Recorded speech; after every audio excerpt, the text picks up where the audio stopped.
తృప్తి కలగట్లేదు, ఆనందం కలగట్లేదు, శాంతి కలగట్లేదు, ఆరోగ్యం కలగట్లేదు, ఏ విషయం లోపల గర్వం కలగట్లేదు, ఏది చూసినా కానీ నీకు పరిపూర్ణత్వం కలగట్లేదు, దేనిలో నీకు సమగ్రత్వం దొరకట్లేదు, దేనిలో నీకు సమృద్ధత్వం దొరకట్లేదు, అసలు జీవితమే దొరకట్లేదు. నువ్వు కోరుకుంటుంది ఒకటి, అక్కడ దొరుకుతుంది ఒకటి, నువ్వు అనుకుంటుంది ఒకటి, అక్కడ జరుగుతుంది ఒకటి, అక్కడ నువ్వు ఉంటుంది ఒకటి, నువ్వు వెళ్ళాల్సింది ఒకటి. ఎప్పుడు నీ జీవితం ఇటొకటి అటొకటి అవుతుంది, ఎడా పెడా అవుతుందా తప్ప నువ్వు అనుకున్న విధంగా నీ జీవితం ముందుకు రావట్లేదు.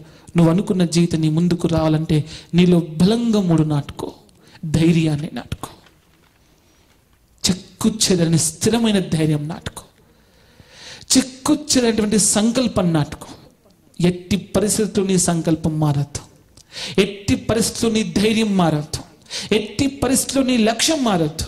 ఈ మూడు గట్టిగా పట్టుకో. లక్ష్యం అది సంకల్పం, ఆ విషయంలో ధైర్యం, పట్టుదల.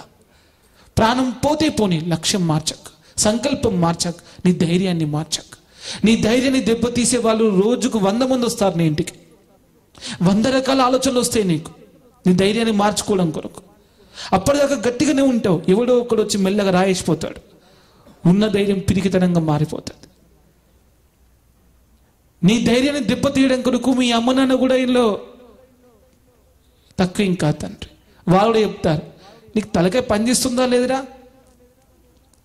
తల తీస్తే ఏమైతే, తప్పు చేస్తే ఏమైతే, అందరూ చేస్తలేరా, చెయ్యి 10 రూపాయలు వస్తాయి అయిపోతుంది, నీ భార్య పిల్లలు లేరా నీకు అని చెప్పేసరికి ఎవరు నాకు సహకరిస్తారు, సరే అని చెప్పేసి మెల్లగా కిందికి వెళ్ళి చేయి పెట్టుడు, పనులు చేసుకుంటూ సపరేట్గా వచ్చుడు. నేను చెప్తున్నాను, ఈ సంస్కృతి నుంచి నువ్వు బయటకు రా. అమ్మ నాన్న కూడా బోధిస్తున్నారు అట్లా. నేను చెప్తున్నాను, అమ్మ నాన్న నేను తక్కువ బోధించట్లేదు. పని అయిందా లేదా, గెలిచినమా లేదా, ఇది చూసుకోవాలి అంతే తప్ప ఈ వ్యక్తిత్వాలు, ఈ ధైర్యాలు, ఈ సాహసాలు మనకెందుకురా. చిన్న జీవులం, పెద్దోళ్ళే అట్లా నడుస్తున్నారు, వాళ్ళ వెనుక మన వాళ్ళ బుద్ధిమంతులాగా. పెద్దోళ్ళ వెనుక బుద్ధిమంతులు నడవడం అంటే అర్థం ఇది కాదు. పెద్దవాళ్ళు అడ్డగాడిద అయ్యాడు అంటే వెనుకున్న ఎద్దులు కూడా అడ్డగాడిద అయితాయా? కావు కదా తండ్రి. అది గాడిద అయిపోయిందని తన్ని ఎలగొడతాయి ఎద్దులు. ఎలగొడతాయా? ఎలగొట్టాయా? ఎలగొడతాయి. మీరు ఎద్దు లోపల గాడిదను కలిపి చూడండి, ఇంపాసిబుల్. కానీ ఈ కాలంలో గాడిదలు ఎద్దులతో జీవిస్తున్నాయి, ఎద్దులు గాడిదలతో జీవిస్తున్నాయి. ఈ యొక్క సంస్కృతి నుంచి మనం బయటకు రావాల్సిన అవసరం ఉంది, లేకపోతే ఈ సమాజం సర్వనాశనం అవుతుంది తండ్రి. ఇంతమంది ఉన్నారు, ఇళ్ళకెళ్ళి ఒక్కడు బయటకు వచ్చినా ఈ ప్రవచనం అద్భుతంగా ఫలించినట్టే. నేను కొరుకుంది ఒక్కడి కొరకే, ఒక్కడి కొరకే. జీవితం అంతా జీవించేది ఒక్కడి కొరకే. మా బోధ అంతా ఒక్కడి కొరకే. రామకృష్ణ పరమహంస అన్ని సంవత్సరాలు జీవించి ఒక్క వివేకానందని చెల్లిపోయారు. ఇప్పటికీ ఆయన పేరు చెప్పుకొని బతుకుతాం. మనము వివేకానంతుని బయటకు రానియం.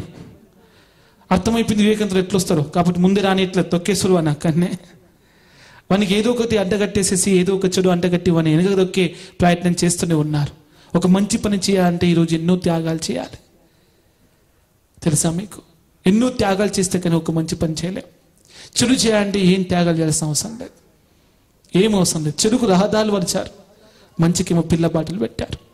ఆధ్యాత్మిక జగత్తులో మీరు నేర్చుకోబోయేటువంటి ఈరోజు జీవితం 3 గురించి మాట్లాడుతున్నాం.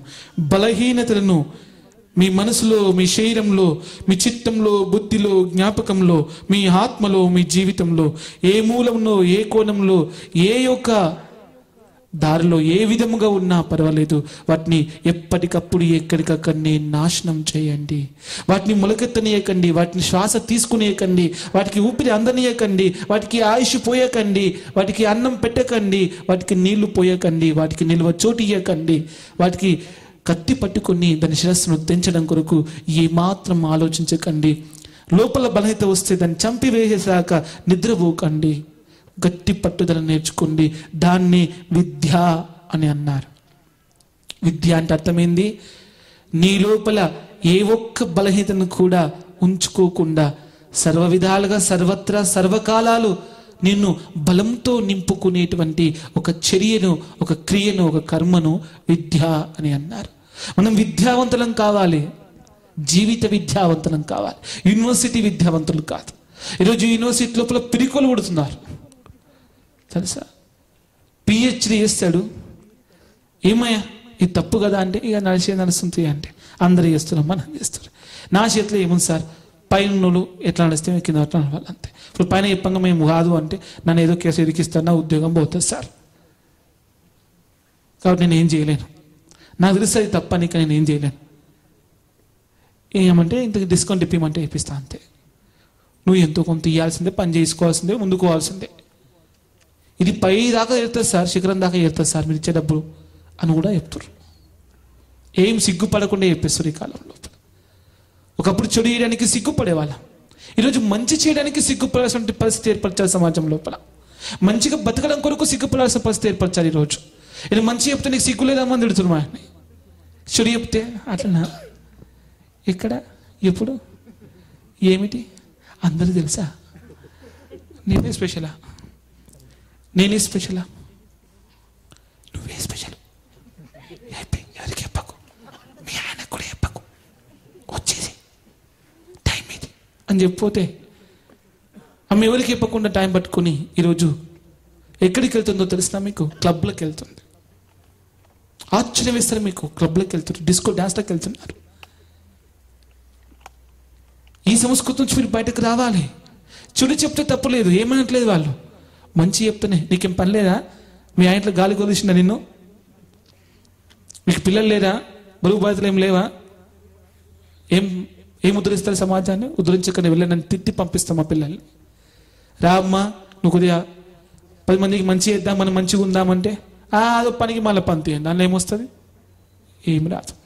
మంచి చేస్తే మంచి వస్తుంది తండ్రి, మంచి చేస్తే భగవంతుడు వస్తారు, మంచి చేస్తే మానవత్వం వస్తుంది, మంచి చేస్తే జీవితం వస్తుంది, మంచి చేస్తే తృప్తి వస్తుంది, మంచి చేస్తే ఆనందం వస్తుంది, మంచి చేస్తే ఆరోగ్యం వస్తుంది, మంచి చేస్తే శుభం వస్తుంది, లాభం వస్తుంది, మంచి చేస్తే ఆత్మగౌరవం ఆత్మాభిమానం వస్తుంది, మంచి చేస్తే జీవితం వస్తుంది, మంచి చేస్తే నీకు ఈ యావత్ ప్రకృతి యావత్ విశ్వం భగవంతుడు సైతం కూడా నీ ముందు శిరస్సు ఉంచి నీ పాదాలకు నమస్కరించి నీ కాళ్ళు కడిగి నెత్తి మీద చల్లుకుంటాడు. ఇంతకన్నా నీకేం కావాలి నీకు?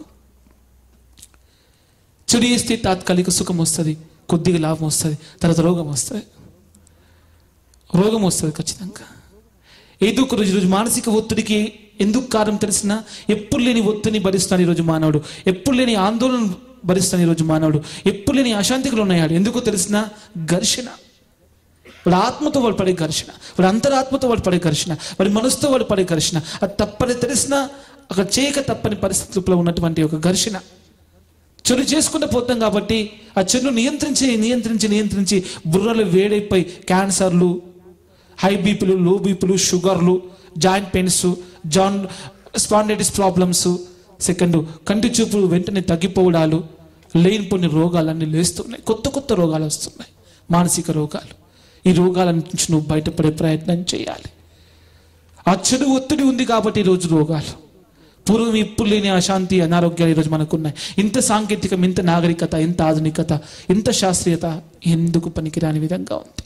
మనిషిని ఈరోజు ఎంతో ఒత్తిడికి గురి చేసినటువంటి ఈ ప్రపంచం నుంచి మనల్ని మనం కాపాడుకొని ఈ సమాజాన్ని, ప్రకృతిని, భగవంతుని సైతం మనమే కాపాల్సిన పరిస్థితి రోజు ఉంది. భగవంతుడు కూడా మనమే కాపాడాలి.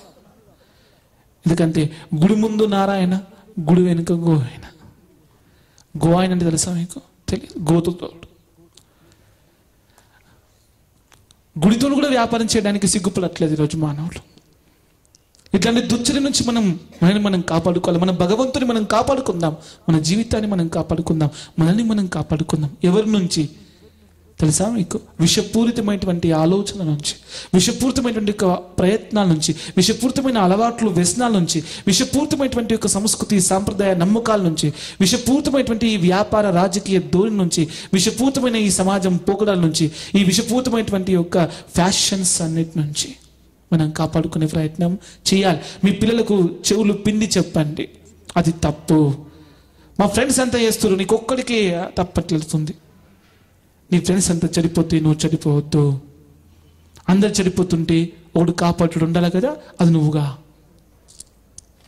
అందరు దారి తప్పుతుంటే దారిలో పెట్టాడు కూడా ఉండాలి కదా, అది నువ్వుగా. అందరూ జారిపోతూ ఉంటే వారిని పైకి లాగేటోడు ఉండాలి కదా, నువ్వు ఉండు. అందరూ అనారోగ్యం పాలవుతుంటే కూడా వారికి వైద్యం చేసేవాడు ఉండాలి కదా, నువ్వు వైద్యుడివిగా. నువ్వు ఇలా చెప్పు నీ పిల్లలకి. ఇలా నువ్వు బోధించే ప్రయత్నం చేయి. నాయకుడిని లేపు అందులోకెళ్ళి. నీ లోపల ప్రతి ఒక్క వ్యక్తిలో ఒక నాయకుడు నిద్రపోతూ ఉంటాడు, ఒక జ్ఞాని నిద్రపోతూ ఉంటాడు, ఒక చైతన్యుడు నిద్రపోతూ ఉంటాడు. నీలో కూడా ఒక సత్తా గలవాడు నిద్రపోతూ ఉంటాడు. వాడిని మేలుకొలుపు.